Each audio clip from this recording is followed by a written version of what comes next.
بنی اسرائیل کے ایک عابد کا واقعہ۔ ماہ بن منبع کہتے ہیں کہ بنی اسرائیل میں ایک عابد شخص تھا کہ اس زمانے میں کوئی عابد اس کے مقابل نہ تھا۔ اس کے وقت میں 3 بھائی تھے۔ ان کی ایک بہن تھی جو باکرہ تھی، اس کے سوائے وہ اور بہن نہ رکھتے تھے۔ اتفاقاً ان تینوں بھائیوں کو کہیں لڑائی پر جانا پڑا۔ ان کو کوئی ایسا شخص نظر نہ آیا جس کے پاس اپنی بہن کو چھوڑ جائیں اور اس پر بھروسہ کریں، لہذا سب نے اس رائے پر اتفاق کیا کہ اس کو عابد کے سپرد کر جائیں۔ وہ عابد ان کے خیال کے موافق تمام بنی اسرائیل میں سکہ اور پرہیزگار تھا۔ چنانچہ اس کے پاس آئے اور اپنی بہن کو حوالے کرنے کی درخواست کی کہ جب تک ہم لڑائی سے واپس آئیں ہماری بہن آپ کے سایہ عاطفت میں رہے۔ عابد نے انکار کیا اور ان سے اور ان کی بہن سے خدا کی پناہ مانگی۔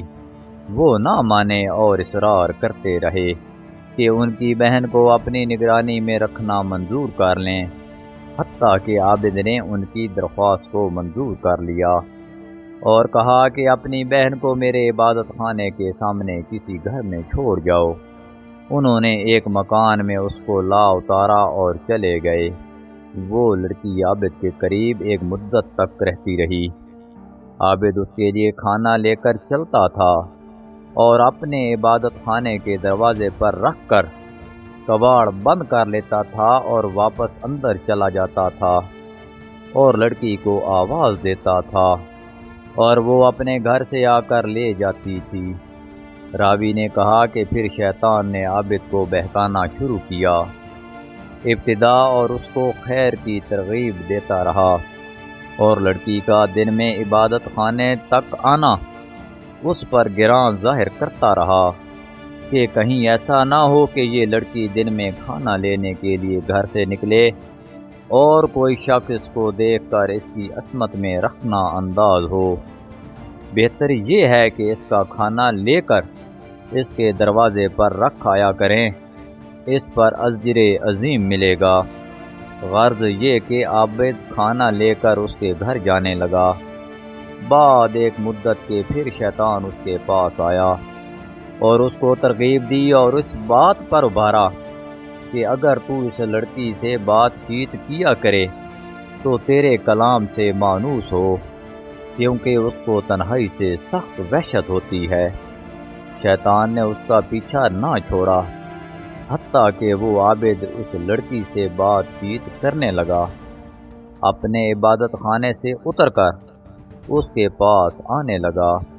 پھر شیطان اس کے پاس آیا اور اس سے کہا کہ بہتر ہے کہ عبادت خانے کے در پر اور وہ اپنے گھر کے دروازے پر بیٹھے اور دونوں باہم باتیں کرو تاکہ اس کو انس ہو۔ آخرکار شیطان نے اس کو سومیاں سے اتار کر دروازے پر لا بٹھایا۔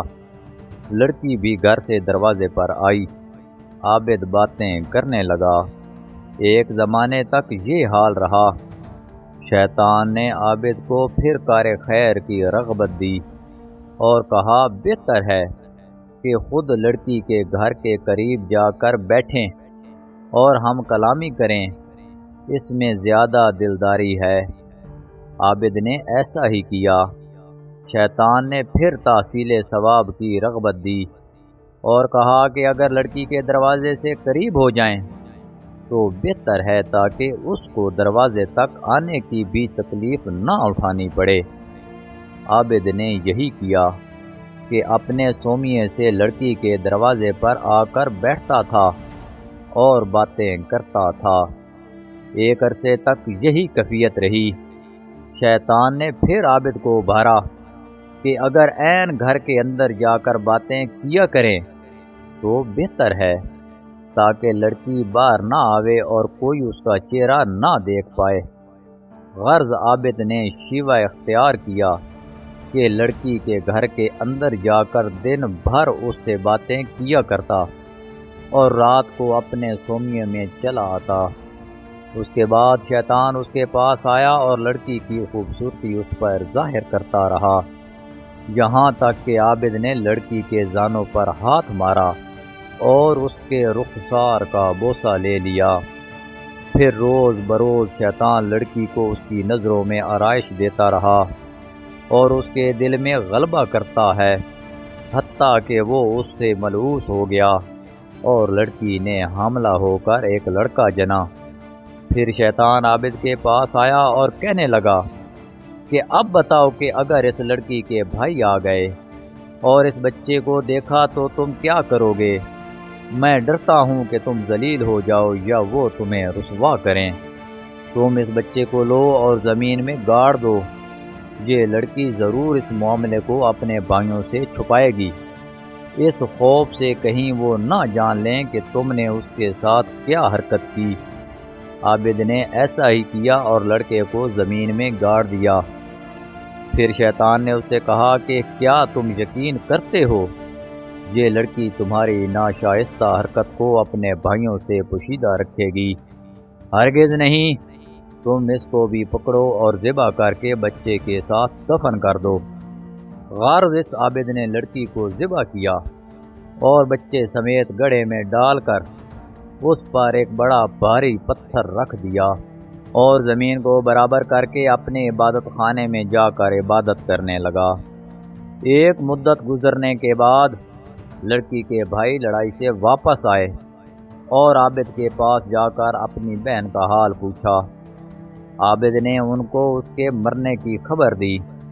افسوس ظاہر کر کے رونے لگا اور کہا وہ بڑی نیک بی بی تھی، دیکھو یہ اس کی قبر ہے۔ بھائی قبر پر آئے اور اس کے لیے دعائے خیر کی اور روئے اور چند روز اس کی قبر پر رہ کر اپنے لوگوں میں آئے۔ راوی نے کہا جب رات ہوئی اور وہ اپنے بستروں پر سوئے تو شیطان ان کو خواب میں ایک مسافر آدمی کی صورت میں بن کر آیا۔ پہلے بڑے بھائی کے پاس گیا اور اس کی بہن کا حال پوچھا۔ اس نے عابد کا اس کے مرنے کی خبر دینا اور اس پر افسوس کرنا اور مقام قبر دکھانا بیان کیا۔ شیطان نے کہا سب جھوٹ ہے، تم نے کیوں کر اپنی بہن کا معاملہ سچ مان لیا؟ عابد نے تمہاری بہن سے بدفعل کیا، وہ حاملہ ہو گئی اور ایک بچہ جنا۔ عابد نے تمہارے ڈر کے مارے اس بچے کو اس کی ماں سمیت ذبح کیا اور گڑھا کھود کر دونوں کو ڈال دیا۔ جس گھر میں وہ تھی اس کے اندر داخل ہونے میں وہ گڑھا دانی جانب پڑتا ہے۔ تم چلو اور اس گھر میں جا کر دیکھو، تم کو وہاں دونوں ماں بیٹے ایک جگہ ملیں گے، جیسا کہ میں تم سے بیان کر چکا ہوں۔ پھر شیطان منجلے بھائی کے خواب میں آیا، اس سے بھی ایسا ہی کہا۔ پھر چھوٹے کے پاس گیا، اس سے بھی یہی گفتگو کی۔ جب صبح ہوئی تو سب لوگ بیدار ہوئے اور تینوں اپنے اپنے خواب سے تعجب میں تھے۔ ہر ایک آپس میں ایک دوسرے سے بیان کرنے لگا کہ میں نے رات عجیب خواب دیکھا۔ سب نے باہم جو کچھ دیکھا تھا بیان کیا۔ بڑے بھائی نے کہا یہ خواب فقط ایک خیال ہے اور کچھ نہیں، یہ ذکر چھوڑو اور اپنا کام کرو۔ چھوٹا کہنے لگا کہ میں تو جب تک اس مقام کو دیکھ نہ لوں گا باز نہ آؤں گا۔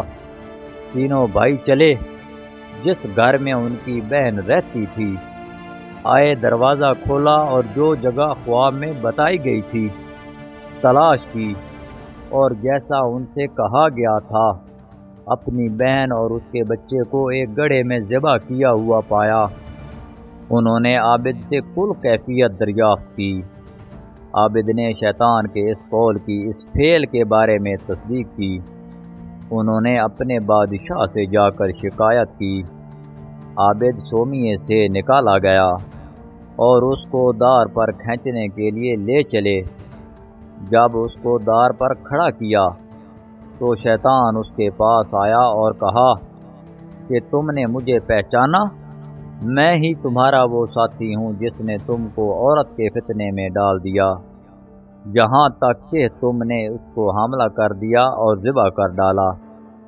اب اگر تم میرا کہنا مانو اور تم مجھ کو سجدہ کیا کرو تو میں تم کو اس بلا سے نجات دوں۔ عابد نے سجدہ کیا، خدا تعالیٰ سے کافر ہو گیا۔ پھر جب عابد نے کفر باللہ کیا، شیطان اس کو اس کے ساتھیوں کے قبضے میں چھوڑ کر چلا گیا۔ انہوں نے اس کو دار پر کھینچا اور وہ اپنے انجام کو پہنچا۔ اندازہ کیجئے کہ شیطان ہمارا کس قدر سنگین دشمن ہے اور اس کے وار کس قدر خطرناک ہیں۔ چنانچہ ہمیں چاہیے کہ اس واقعے سے سبق حاصل کریں اور شیطان کے ہتھ کنڈوں سے اپنے آپ کو بچائیں۔ اللہ تعالی ہماری حفاظت فرمائے، آمین یا رب العالمین۔ پیارے ناظرین کرام، اگر آپ کو ویڈیو پسند آئی ہو تو ویڈیو کو لائک کر دیں، چینل کو سبسکرائب کر دیں اور بیل آئیکن کے بٹن کو دبا دیں تاکہ فیوچر میں ہر نئی آنے والی ویڈیو کی اطلاع آپ کو بر وقت مل سکے۔ جزاک اللہ۔